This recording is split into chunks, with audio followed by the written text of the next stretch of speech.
qisadani waa 2 usbuuc reexayso noloshaada oo dhan iyo qoyskaaga oo dhanna baaba'o. qisadani wiil yar oo dhalinyara oo jaamacadda dhigta ayaa jaamacadda ayuu galay mar uu u soo daalay uu u soo dhibaatooday kadib ayuu jaamacadda galay.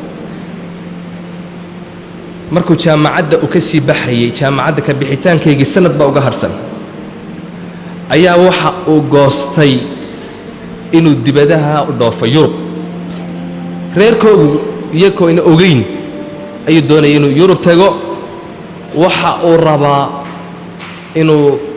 zino uu xagga ku soo sameeyo xashiisho iyo khamro inuu maartay uu soo cabo ayuu rabaa. aabihii buu ka qarinayaa, hooyadii buu ka qarinayaa, dadkoogu inay ogaadaan ma doonayo. wiilkani arrintaasi markay ku soo dhacday fikraddaasi inuu dhoofo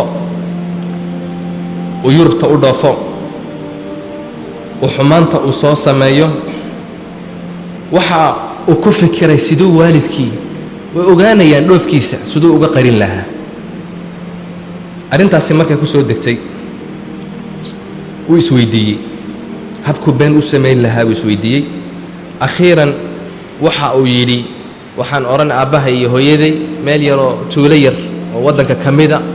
ayaan u yaro dalxiis tagayaa isaamaxa iyo ogolaada. arrintiibuu waalidkii ku qanciyey. waalidkii waa yahay buu yidhi aabba waan daalay jaamacadda waan ku daalnay in badan baan wax dhiganaynay maskaxdaydu nasasha u baahan tahay heysadahanaan tegayaa waxoogaa fasax lacag isii uu marsiiyey aabbihii waa yahay buu odaygii. waxa uu bilaabay inuu baasaboorkii si hoos ahaan ula soo baxo iyagoo oon dadkoogu ayna ogaan. kadibna safarkiisii ayuu u dhaqaaqay.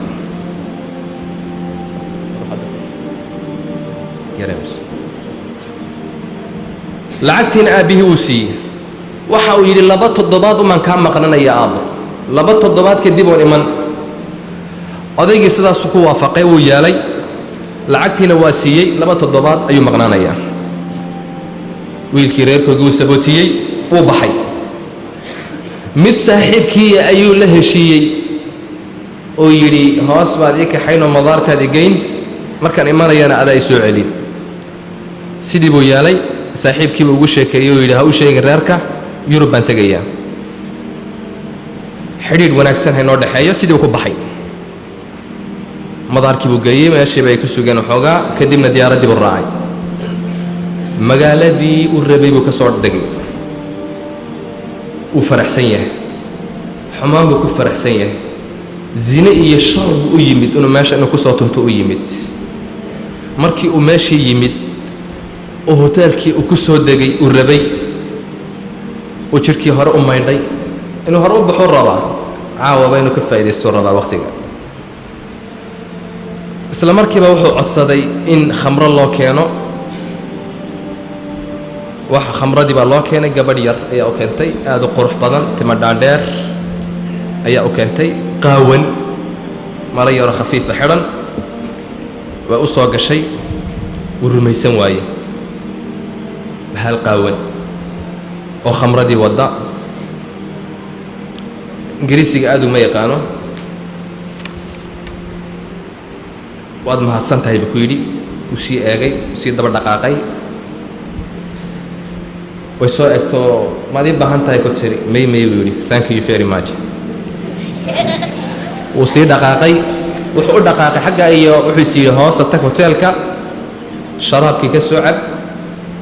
soo tumo. markii meeshii hoose u yimid luqada aad uma yaqaano wuu jajabsadaa. khamradii baa loo keenay. meesha waa 100 tiriigoo kale midaba ayaa meesha waa la ciyaarayaa waa la daansayaa waa waxbaa socda. meeshii buu soo degay. gabadh baa u timid uu u malaynaya tii inay tahay aad u qurux badan. tii baa la fadhiisatay. waxa uu ku yidhi naa tii markii hore ma tihid waanahay bay tiri. waad isbeddeshay. dharkii umaan beddelay buu ku yidhi ayay ku tiri. way u sheegtay waxay ku tiri anu dadkan raali geliyaa sharabkan u keenaa waxay u baahan yihiin oo dhan baan siiyaa si hoteelkan qofka uu mar walba u yimaado xaggii buu habeenkii oo dhan kula soo jeeday waxa qolku ii raac buu ku yidhi qolkii bay isku raaceen xaggaas ayay 3 saac ilaa 4 saac ayay ku sheekaysanayeen khamradii bay cabbeen way sakhraameen zini iyo xumaantii bay ku dhaceen xaggii buu kala dhacay way agjiifsatay subaxdii markuu toos u naagtii agjiifta uu argagaxay maada tafcaliina huna xaggan maxaad ka qabanaysa yaa kuu ogolaaday inaad soo geshid markaasay u sheegtoo tiri adiga oo caynkaas oo adiga ii soo dhoweeyey caynka waa u sharax garaan noqow yidhi sharaabkii uu la cabbay xaggiiba haddana sharaab kale u keentay madaxaa xanuunay jidhkuu soo yaro maydhay kadib xaggii buu ka sii maysay sharkiisii iyo fasaadkii khamradiibuu sidii u cabbay naagtaasuu la noolaa 2 toddobaad khamraduu cabbayey zinadaasuu ku dhacay xashiishad iyo wax walba soo jeed buu wakhtigiisu ahaa 2 toddobaad buu sidaa ku dhammaystay subaxdii uu noqonayo 2 toddobaad ee u dhammaatay ayuu gabadhii ku dul ooyey isku dul ooyeen idna ku dul ooyday waan kuu soo noqon doonaa in yar kadib maalmo uma kaa maqnaan iyaduna ku dul ooyday waddankiisiiba ku soo noqday isaga oo faraxsan sharkii uu ku dhacay ku faraxsan xumaantii ku faraxsan gabadhii quruxda badneed ku faraxsan ayuu yimid saaxiibkiiba madaarka ka soo kaxeeyey baasaboorkii meel iska dhigay hooyadii aabihii u yimid sheeko caadiya oo meeshii waa iska fiicnayd waa waddankeenu uu qurux badan yahay xaggaas ayuu ka miistay jaamacaddii buu ka baxay ninkii kadib shaquu helay wuu shaqaystay waxa uu yidhi waxaan doonayaa aabba inaan guursado haddeed naagtii iyo hoteelkii maskaxdiisa kamay bixin mar walba wuu ku fikiraa si uu isku ilowsiiyo ayaa waxa uu yidhi iska guurso laakiin ogow ilaahay rabbi waa u cadhaysan yahay rabbi subxaanahu wa tacaala dembigaana waa loo qabanayaa uu ku reexaysanaya xataa qofku hadduu dembi uu ku dhaco waa inuu ka murugoodo dembiga uu maskaxdiisa ilowsiiyo inaad mar walba aad soo ceshatid ma aha waa ka murugood inuu ka murugoodo weyn qofku isagu waa ku soo ceshanayaa gabadhii oo la hadlaysaa lagu qoslaysaa isagoo xumaantii samaynaya isagoo khamradii cabbaya wixii oo dhan wuu guursaday waxa uu guursaday gabadha in adeerkii u dhalay ayuu guursaday waa isdiyaariyey oo waa diyaargaroobay aroos fiican ayaa loo qabtay 2 bilood kadib ama 3 bilood haweenaydiisii waxay tiri uur baan leeyahay la soco wuu farxay aad buu ugu farxay aabbuu noqon doonaa maalin maalimaha ka mida isagoo oo ku fikiraya markuu aabbo u noqon doono oo baabuurkiisii wata waa islaantiisu markii ay dhalmada bil uga harsan yahay weeyaan ayuu agsidaan galay baabuur kale isjeedheen madaxa ayuu meel ku dhuftay dhakhtarkaa loo qaaday dhakhtarku bil ku jira bil kadib haweenaydiisii baa dhakhtarkii iyadana loo qaaday way dhashay wiil bay dhashay dhakhtarkii ayaa loogu geeyey aad buu u farxay markii uu rabo inuu ka soo baxa dhakhtarka ayaa waxyaalo jirkiisa ayaa ka soo baxay kulayl xumad kulul ayuu yeeshay dhidid fara badan ayuu yeeshay shuban ayaa ku dhacay qufac aan kala go' lahayn ayaa helay waa la baadhay waxaa la ogaaday aids inuu ku dhacay sidaa ayaa la ogaaday waa naagtii wuxuu ka soo qaaday ogow arrintii meeshii baa laga saaray qol gaara ayaa lagu xareeyey dhakhtarka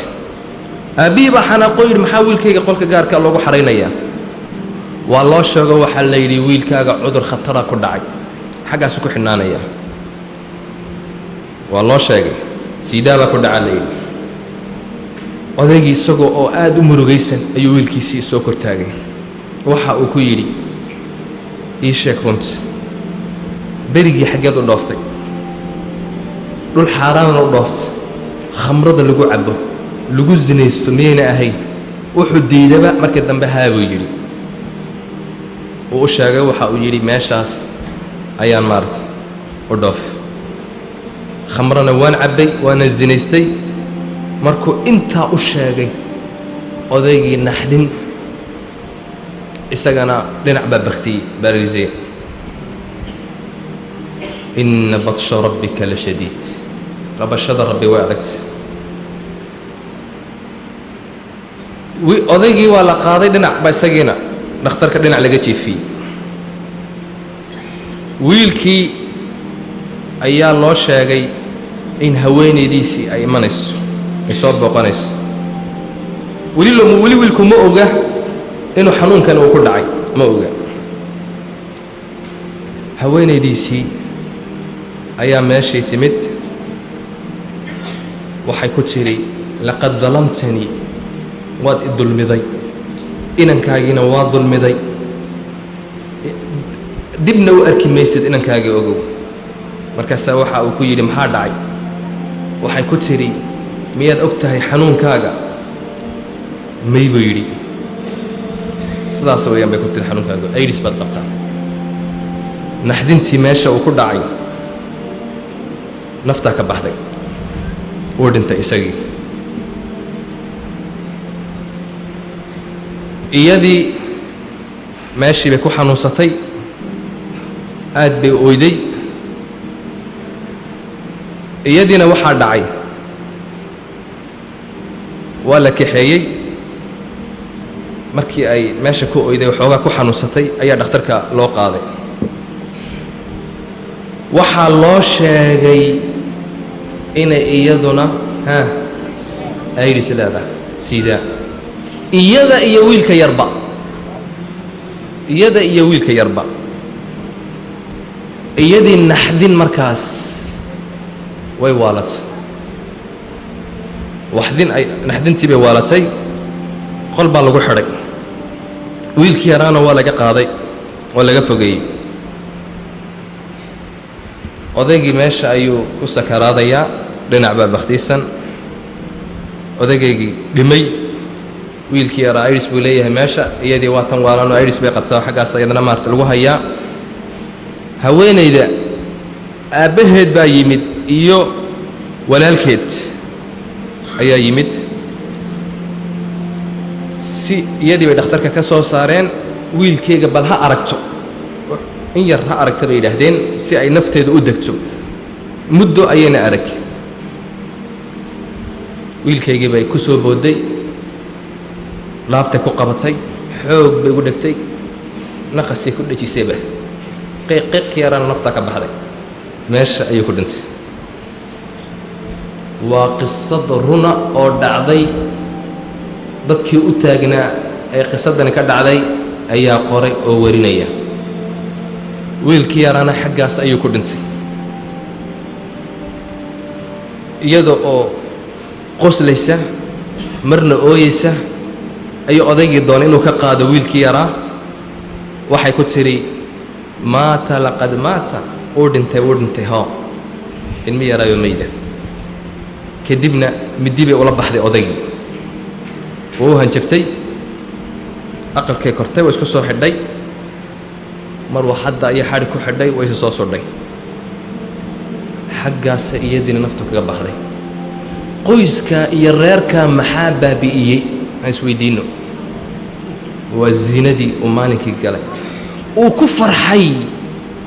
uu mar walba ku soo ceshanayay ayaa marka way ka daba timid haddaad adigu ilowday ilaahay ma iloobin nebigu waxa uu yidhi sala allahu calayhi wasalam idaa daharat almacaasi fii ummatii macaasidu markay ummaddayda ay ku soo daahirto ay ku soo baxdo soo muuqato ilaahay subxaanahu wa tacaala waxau ku caam yeelaa gebigood cadaab min cindih cadaab agtiisa ka ahaaday ayuu ilaahay subxaana wa tacala ku soo marka ay musiibadu soo degayso waa markaad aragtid fasaadkii oo soo daahiray xumaantii oo la muujisanayo dibadda la muujisanayo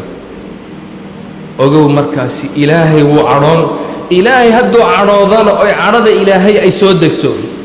kana wanaagsan kana sheekha kana ma jirto gebi aakhira la kala soocayaa